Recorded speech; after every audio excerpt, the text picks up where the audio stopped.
Well, good morning. I'm Rick Dancer. I know it's a little early. We usually do our shows at 5, but here's the problem. We're getting so dang busy with so many things that I can't keep up. I normally do 4 days a week and I can't keep up. And things are happening. And so we are just jumping on them as they do. And earlier this week on KPNW with Bill London, I heard this next guest speaking. And I thought, you know, you guys need to hear from this guy because he's running for governor. And we need to be aware of all these different things that are going on in Oregon. He's also filing a lawsuit against the governor, he and the organization that they're working with, and he can explain all the details of that. But I thought it would be a great opportunity. So we're here at 11 in the morning. And as you know, Buck Sanitary Service is our sponsor, or it's going to be for this show. And why is that? Because this show is called The Buck Stops Here, because the buck really does stop right here with you and me. We can't blame the Democrats. We can't blame the Republicans. We can't blame anybody else. If we don't get involved, that's our own damn fault. So I'm helping you get involved by giving you a voice. So this is our man, Stan Polium, and mayor of Sandy, Oregon. And he's really not crazy. I'm not. Well, don't ask my kids. No, you're running for governor in Oregon as a Republican. You are crazy. Yeah, right. Yeah. Once you put the R by your name, you're there, right, buddy? Yeah. So, Stan, tell me a little bit about you so we can kind of get that started for people. And then we'll kind of get into some of the topics for people to ask. And if you guys are out there in the audience and you want to ask Stan questions, feel free. You know that's what we're here for. This is your voice. So it's not just about Stan and Rick having a conversation. So give them a little background on who you are. Yeah, so I'm the son of a truck driver, really. I have two parents that are small business owners. My dad, I remember as a kid, he had two jobs, driving one for McCall Heating Oil Service, the other for Collin Foods, doing deliveries to Kentucky Fried Chickens throughout the Pacific Northwest. And my mom and dad, they ventured to dream big, and they decided to start their own trucking transportation business. And I remember my dad, he decided to get that first crummy truck, and we drove to Boise to get this truck, and my great grandparents lived there, so he decided he wanted to show off this thriving enterprise. And so this truck is so crummy. We take it over to my grandparents' house, and they come out, and it wouldn't even start. And so my cousins have to all get out. We have to drop the clutch and push it, and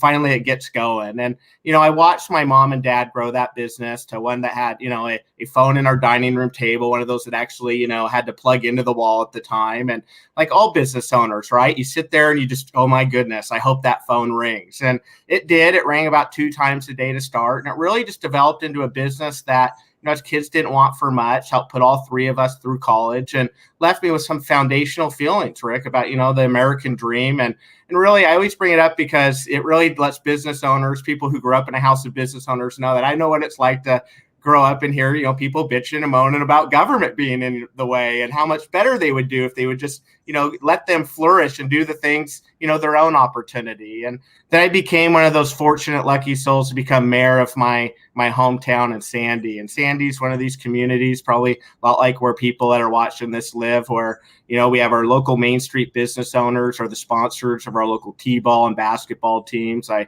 remember playing on a club sport for basketball. We had our big warm-up jerseys we were so excited for, and we had all the Main Street business logos on the back of those jerseys. Your town is like so dependent on, you're really a community. It's not like you're a tourist town, but you're so dependent on tourists going through and going up to Mount Hood, because that highway that goes through your town is the busiest highway, busier than I-5. It is one of the busiest highways in the state. And when the governor shut down the businesses, your community probably suffered more than a lot. Well, yeah. Everybody who, I say we're the gateway to everything just fun in Oregon, right? Going to the Mount Hood recreational area, Central Oregon, Bend and Sun River and Brasada, that place blowing up. And so I remember growing up in Sandy, it used to be busy just, on the weekends in the winter, people going up to Mount Hood. Now it's, 7 days a week. And so our Main Street business owners really depend, on Main Street activity that's happening. And we've kind of become, a place that people like to shop, or go to Joe's Donuts or Mountain Mocha, or you stop at Tollgate or Sandy Family Restaurant or Payless Pizza on your way through town. And so when you do these shutdowns, it affects these people. And so that's what really brings us to this, to today, Rick, is I was talking about growing up in Sandy and that sponsoring of our local teams and stuff. These are people I grew up with, right? I mean, these are people that that are my neighbors, and so when I looked them into the eye and saw some of these ramifications, it lit a light under me, you know, and really got me going. And so we've really gotten active in supporting these business owners, which kind of gave us a little bit of a wave of momentum here that's kind of carrying us, that I think it's going to carry us all the way to the governor's office, quite frankly.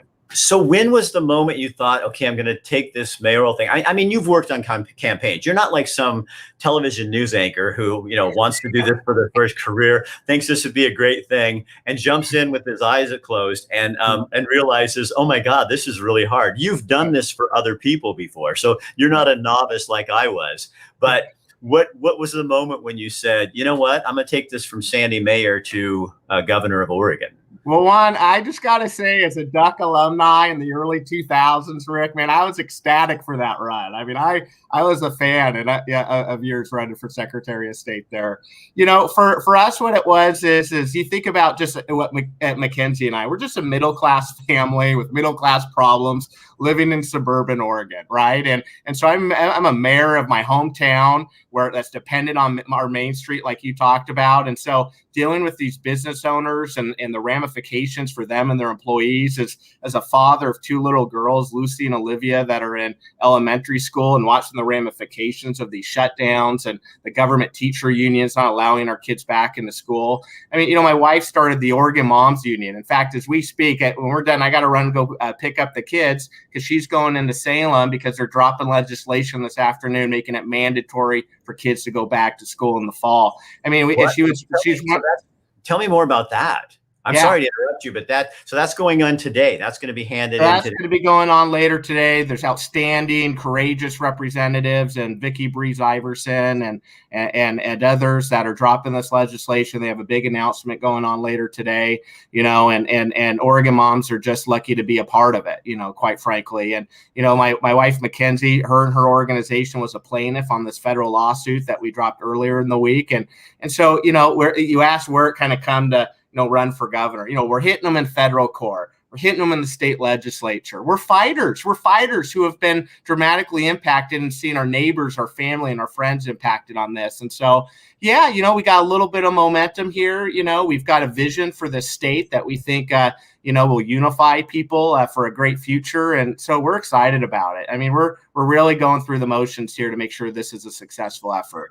So, Stan, tell me more about the what your wife's doing today, because I got a call from the state, and they said, hey, Rick, would you want to come up here to do this? And I said, I don't have the time today, but I know they're introducing this. So this is legislation that would make it so that our kids have to go back to school, to public education. The schools have to be open this fall. Is that right? Yeah, that's right. That's right. And of course, I don't want to look to preempt anything, because again, this is because of these folks in the state legislature that are taking a courageous stand, you know, to fight on behalf of parents across the state. Obviously, our kids have been stuck in this. First, it was full on virtual learnings at home, then this back and forth hybrid virtual, you know, and you think about, Rick, where we're at now with the vaccine rollout, you know, with, you know, what we know, this was always supposed to be to just support, you know, the most, you know, our most vulnerable citizens, our seniors, folks with underlying health conditions. We've had a vaccine rollout for months. This is asking for the fall, right? Get kids back in the classroom in the fall after the summer months, even more vaccine rollout. I mean, if we can't bring parents and our legislators together and the governor to sign a bill that says, let's let kids back into school full time in the fall, I mean, they'd be completely out of their skis at that point.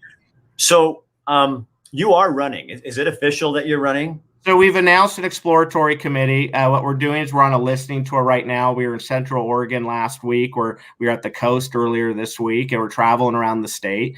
You know, Rick, we've you know, it's been 40 years since we've had a Republican governor in the state, and we want to make sure we get it set up right. We're looking to have a county chair in every county. We got the Main Street Mayors Organization, where we're activating mayors in these local communities across the state. I mentioned the Oregon Moms Union. They're looking to have a captain in every school district across Oregon. You know, we're going to have a never seen before grassroots effort from the ground up. We already have over 450 contributions from all over the state of Oregon to this campaign. Well, your pages and stuff, I mean, I'm not trying to push you, but I know you're running, because your pages, Stan, you're more organized than I was, like in July before I ran. Of course, I didn't have anybody really supporting me in terms of a party or anything, but you were like, I mean, you look you're set up. I mean, you obviously know what you're doing. You've done this for other people, so you know. I think, Rick, is that what I know what a successful effort looks like is we're not even there yet. Right. And, I think that's a big reason why we have not had a successful effort in 40 years. And so, it's true. It's what I tell people. If you think that we're running a good campaign right now, wait until we actually announce. And if you think that we're rocking the boat and making waves as mayor of an 11,000 population community, wait until we're governor of this state. There's dramatic things that need to happen. We're among the last in the nation in every statistical category for education. We turn on the nightly news and see riots in our downtown cores with boarded up storefronts. We've got mass homelessness all over the state. Rick, it's time for a new way, and we're going to present it to the people. So tell me about the lawsuit you guys filed earlier this week, because that's what I heard you talking on the radio about, and that piqued that got Rick Dancer's reporter ears were like going, wait a minute, what's this all about? I want you to tell my viewers what that is. Yeah, so some viewers may remember our New Year's Day movement back during the holidays, where we were supporting, advocating with small business owners up to the end of their rope that were looking to open against the mandate. And this is really part of that core coalition of people. We started up the Heart of Main Street, so a coalition of Main Street business owners throughout the east side of Portland. And they linked in with the Oregon Moms Union that my wife Mackenzie worked to start, that has moms all over the state that are involved in these school board races. And we have filed in federal court to restrain the governor's executive order, her emergency order, and to call for an injunction against the order. And, what this really does is the governor needs to be able to provide the evidence, the scientific evidence that proves that we are still in a state of emergency that calls for these lockdowns. And, why is it that where is the science that supports that we can support some of the largest corporations in this country, Rick, support big box corporate America, but we can't support a local small business owner? Right. Where's the scientific evidence that, and this is great, if people have means to do so, I support you in this, but where's the scientific evidence that people who have means to send their children to private school, somehow that's safe, but working class people can't send their kids to public school? Where's the science? Exactly against working class people, all this that's going on, because I know so many friends and people in the community who, if they didn't have mother-in-laws and father-in-laws who had some money to be able to put their kids into a school, their kids would not be going to school. And we have a whole bunch of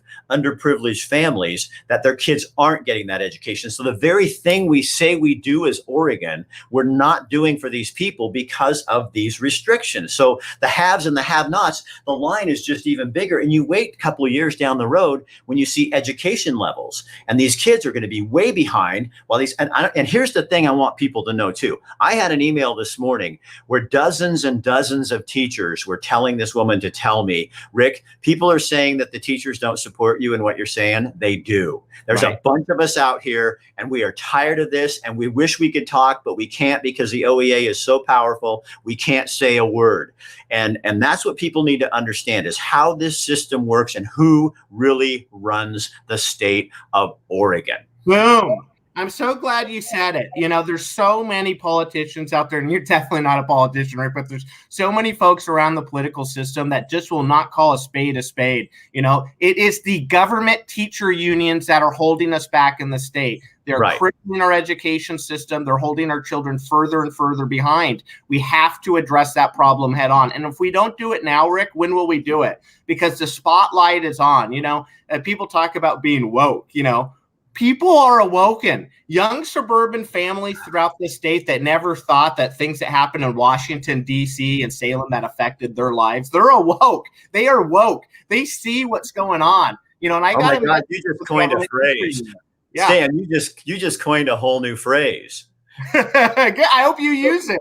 Everybody uses it. So I told Stan before we came on here too, is I don't want to ever hear him say to me, now let me be clear. Because that is the new political bullshit line that I am so tired of. Now, let me ask you something else. And I told you about this earlier, but I want my viewers to hear this too. Somebody just said, my realtor friend in Montana sends her thanks to Governor Brown. Yeah, I saw something that said, Kate Brown is the best realtor of the year in Idaho because so many people are wanting to leave Oregon right now. But Montana's governor just signed a bill that makes it so that the $600 extra payment a week for unemployment goes away. People have to get a job for 4 weeks, and then they get a $1,200 bonus. And I thought that is brilliant.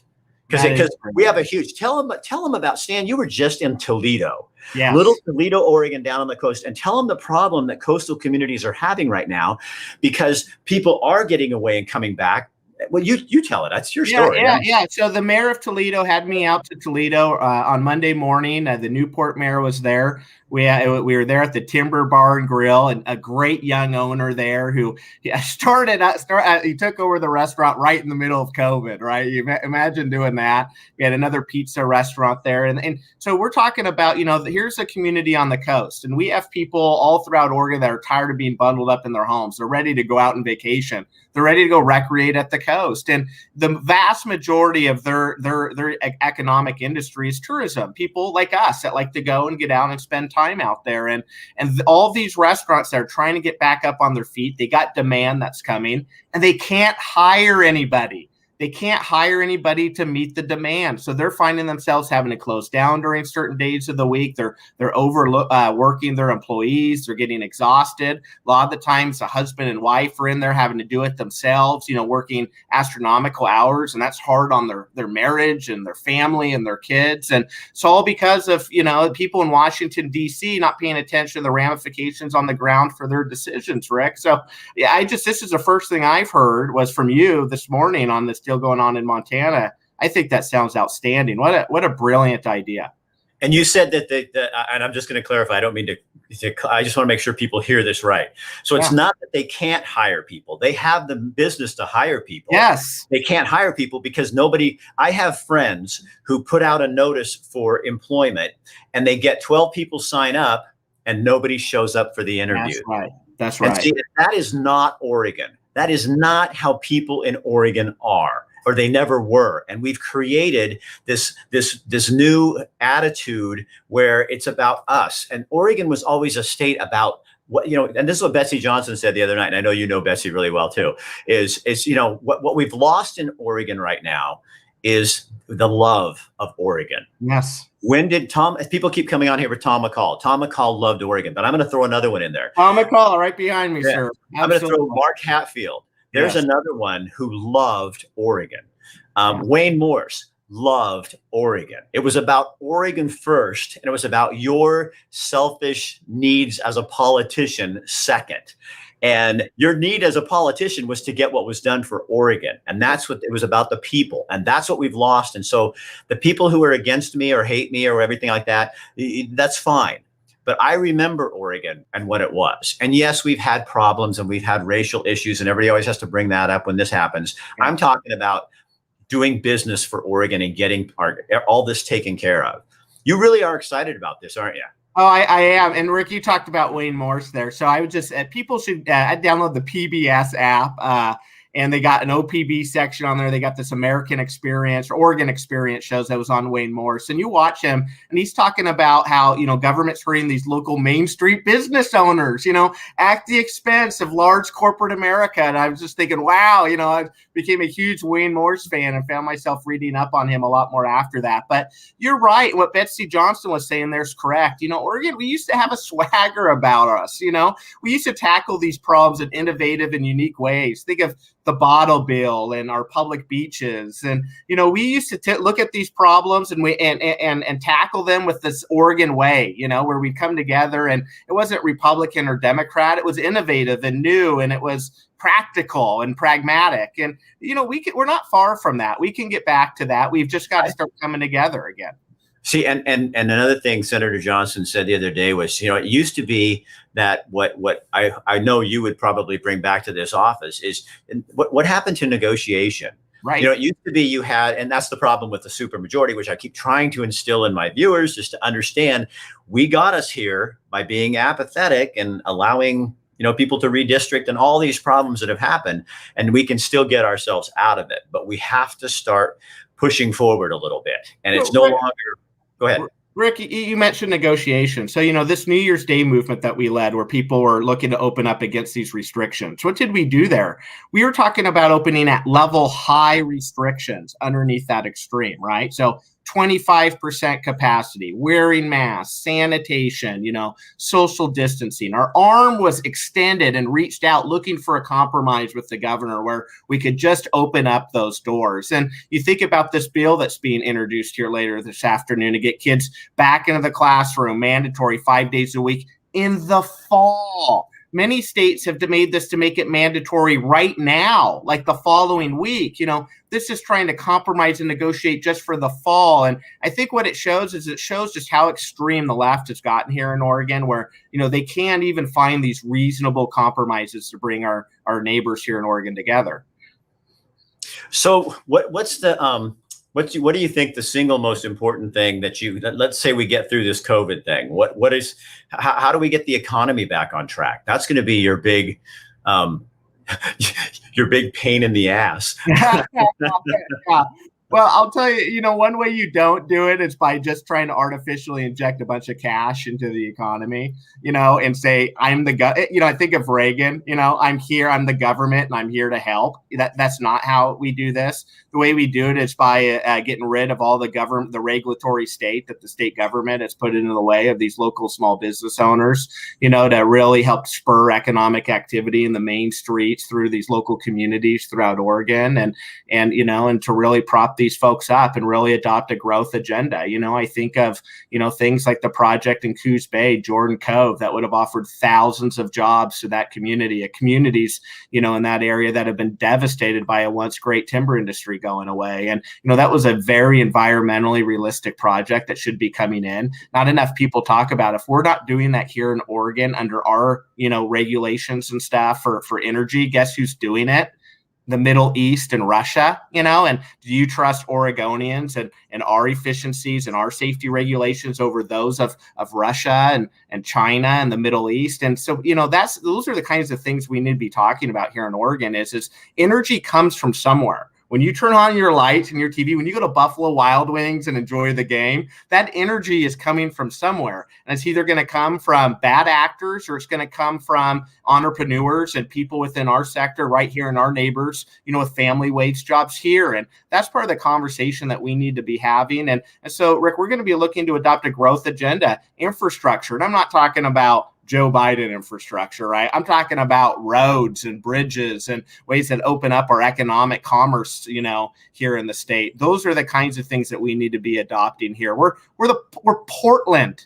That means we're a port, right? We've got closed ports right now that we need to be opening back up for our commerce and our local entrepreneurs. There's a lot that can be done economically to get the state back on track. Right. And I think sometimes people forget I started my first job in TV was in Coos Bay. That's one of the largest deep water ports on the West Coast from San Francisco to Portland. And it's underutilized and it's a great asset for Oregon and it doesn't get utilized. Somebody's asking, how do you feel about other states loosening up the mask mandates? Yeah, it's something else, isn't it? You see states like Texas and Florida, their case counts are going down while Oregon's is growing. They don't have the mask mandates that we have here in this state. We have a vaccine rollout going on right now. And so what started off, as I said, to protect our most vulnerable, we've had the opportunity to do that. Here's the secret, everybody. The vast majority of people who contrast COVID, I'm talking like 98%, are going to survive, right? And then there's Oregonians, there's neighbors of ours that are a little more vulnerable and have a little more exposure to this virus. Well, there's a vaccine that's readily available that makes you, a lot more immune to the virus. So at this point, it's time to get rid of the masks. It's time to end the lockdowns. It's time to get our kids back into the classroom. It's time to go back to normal.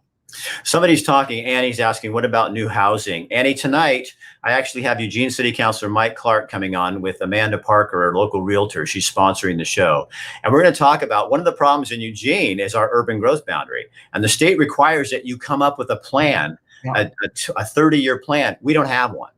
And so part of the reason that for houses are unaffordable in Eugene Springfield area is that we haven't planned. And we have, when you don't have a housing, land is very rare, then houses pricing is going to go up. And it doesn't help now that they have the pandemic, but lumber prices are up like 30%. That doesn't help. But I'm talking about long term. There's stuff we could have been doing, which the good news about that is not to blame, but it's to say we can change that. If there's things we're supposed to be doing, the state says we're supposed to have a plan for urban growth, and we don't have a plan. So how do you change that? Well, you get a plan. Rick, where do you live? Do you live in Eugene? I live in Springfield, outside. I was gonna say you sound like a mayor, man. You're pushing some buttons here. I live in the county. I think for me, Stan, it's just that I ran for office, and then I've spent 10 years, and I have somebody already on here. How much does Bucks pay Rick Dancer to do this? This is my business, so it's none of your damn business. Right. And they pay because they like the content we have on here. Right. So I'm just to the point where I just think there's a bunch of voiceless people. That was my next question for you. Rural Oregon. I don't give a shit, excuse my language, but what any of the political folks say, oh, that's overblown. No, you go to Richland, Oregon, and you go to the little cafe, and you ask the owner, Sarah, who I had on this week, if she feels voiceless. And then you come back and tell me, oh, they're not voiceless. That's what you always do. We always do that. Portland and Eugene and Salem decide what's going on in Diamond Hotel, in Harney County, in French Glen, in Burns, Oregon, in Pendleton, and we don't live there. And so we aren't even asking those people their opinion, and they don't have a voice because there's 800,000 of them and there's 3.5 million of us. Rick, and that's the message I think for us as conservatives that we need to be making is, and I talk about this a lot as a mayor. I talk a lot about it as, my wife Mackenzie was on our local school board out here we're supposed to be for local control. And we need to be empowering local government so that local officials who are accountable to their neighbors at the grocery stores and the local restaurants, are the ones making the decision on the ground. So, that was one of the things that really, really got under my crawl during these shutdowns. Is I go to all these meetings and I talk to all of these mayors, and you know what they do? They all talk about exactly what I just said. Local control, home rule, don't tread on us. And then all of a sudden COVID comes out, and what do they do in the first week? They came together and they called on Governor Kate Brown to do a statewide lockdown instead of keeping it under our local authorities for our local, municipalities. And that really got to me, because why do you run for mayor? Why do you run for local government if it's not to make the decisions in your local communities? And that's what we need to be empowering. We need to be empowering city councils, school boards, and our neighbors to make these decisions locally on the ground. People always ask me, so what do we do? How do we start? And I think, I'm glad to see you and others running for governor to do something different. But I think what the most of us have to do is we have a school board election right now. Yeah. And Lane Community College election. Find out who those people are. And you don't just vote for the name that sounds the prettiest. You got to go in there and find out what these people are, what they want to put into the schools and what they want to do. And the same when city council seats come up. And we're going to have redistricting. So we're going to have a whole bunch of new districts for Senate and House. And it gives you need to find out who you're voting for. Don't just put your name next to the R or the D or the I, because as you know, I'm sure, that I'm a non-affiliated voter, not that you would know that, but that's the most growing group of people in Oregon. Yes, it is. And the Republicans and Democrats are going to have to deal with us. We're climbing, and all of a sudden we're going to get to a point where we're going to go, wait a minute. No, this is how we're going to do things, Right. And so I said I was going to only keep you to 30 minutes. So I want to make sure you got a busy day. Just why don't you just give us your last, spiel on what, just for people, and then I'll let you go. Yeah, I would just say that people ask me all the time, who's supporting you, Stan? And I say it's the people. It's the people. We have over 450 contributors. Our average contribution's just over $50. And it's people from all over the state. We've raised over $100,000 just over here in our first couple of months of coming out of the gate and exploring this thing. And we need you. If you're a local small business owner or an employee whose lives have been uprooted as a result of these lockdowns, we need you. If you're a young parent and family whose kids have been, stuck in this isolation and underachievement, you're ready to get our schools back on track, we need you. If you're a senior who's tired of watching as the extreme left, allow these special interest groups as our prisoners and our government teacher unions cut you in the line for a vaccine when you're one of the most vulnerable, We need you. If you're a rural Oregonian tired of being lost and left and forgotten, we need you at the table. This is this is going to be a campaign from the ground up. We're a campaign of the people and for the people. We're trying to do something that hasn't been done in over 40 years. But I tell you what, we feel it in our bones. And Mackenzie and I were fighters. You see that today with what's going on with Oregon Moms Union. You see it with the federal lawsuit. We're going to be there. We're going to do our part, but we need you to join us. Please go to stanpulliam.org. Go to our social channels, Mayor Stan for Oregon on Twitter and Facebook and Instagram, and join the movement. We're going to take Oregon back and put us back on track to our glory days. So thank you, Rick. I appreciate it. Hey, Stan, thanks for coming on. I appreciate you taking your time this morning. And, when you do announce, make sure I'm on that list of people that you come back on their show. Definitely will. I think we want our people to find out. And a lot of people are coming on here going, we want Rick for governor. Don't worry. I'm not. I've had too many goals. You'd be great. I think it would be great. We'll push them all your direction. Hey, this is what we'll do. We're going to make Rick be our press secretary with daily briefings. We'll put it in front of the Portland media on a daily basis. We'll stream it out. I mean, come on, you guys. Who's not going to vote for that? Let's do that. Could you see that? It would be like, they're going, you have to answer this question. No, I don't. That's right. No. I'm in if you're in. Here's the agenda, and this is what we're doing. And if you don't like it, that's fine. Please express your opinions, but don't try to take over my press conference ever. Exactly right. Exactly right. All right, Dan. See you later, man. Thank you. Appreciate it. We'll see you. See you, buddy. Bye-bye. So there you go. That's running for governor, Stan Pulliam, Sandy Mayor. And like I said, he's had a lot of experience in politics, because if you know anything that, like I know, I've already been on his pages, and he is well prepared for what his exploratory move. Also, you heard a hint there, and we can't let the cat out of the bag, but there is a bill going forth today that has to do with education. You will be probably hearing more and more about that coming out this afternoon. We don't want to steal their thunder, but so I'm telling you, just because there's hope. And you guys, the tide is turning. And I don't mean that to mean that anyone's winning. This isn't a win. This isn't like a win-win. This is like, when we win-win is when everybody's voice is heard. That's when we win. Because this is not about what Rick Dancer thinks. It's not about what you think. It's not about what Stan thinks. It's what Oregon thinks. So when you hear people trying to fracture and divide us, walk away from them. Don't let that happen. I have a kid named Jack Taylor. I think it's Taylor on my page. And we disagree a lot. But this morning he wrote something that was pretty powerful. And he said something, you know what, Rick? We try to find things that we agree on. And I've never met Jack in person, but I really like this guy. And there's a bunch of things that we don't agree on, but I really like this guy. There's a bunch of things that he wants to scream at me about, and I want to scream at him about, but I really like this guy. So because we really like each other and have this relationship on here and see something in each other of value, we don't let it get to that point. And when it wants to, we have a private message that we go to. This can work. The people who don't want it to work aren't in the game. And so if somebody's on there, the people who want to try to tear us down and rip us apart, whether we're a Democrat, a Republican, an independent, a family party, the Green Party, or no party at all, they don't want us to get along, because if we get along, we don't need them. So we need to resist the temptation to do that. And that doesn't mean we wuss out. That doesn't mean we don't talk about this stuff publicly. In fact, I think, if anything, we push harder, because here's the bottom line. It's our Oregon, all of ours, not the politicians. In the Constitution, it doesn't say we the politicians. It doesn't say we the legislature. It doesn't say we the Republican Party, we the Democratic Party, we the Independent Party of Oregon. It says we the people, and that's us. So now we need to start acting like the people. And that means we don't wuss out. We don't cower when they come creeping up and slapping. I got 4 or 5 messages yesterday trying to shut me up, and we don't shut up.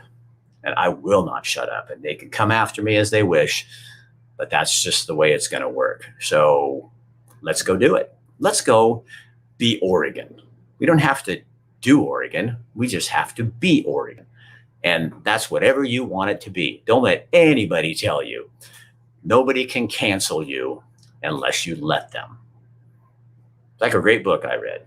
Nobody can cancel you unless you let them. We will be back tonight, 5 o'clock, with Eugene City Councilor Mike Clark and Amanda Parker with Parker Heights Real Estate to talk about it's not a growing problem. It's been a problem in Eugene, Springfield for 30 years, the lack of an urban growth boundary plan.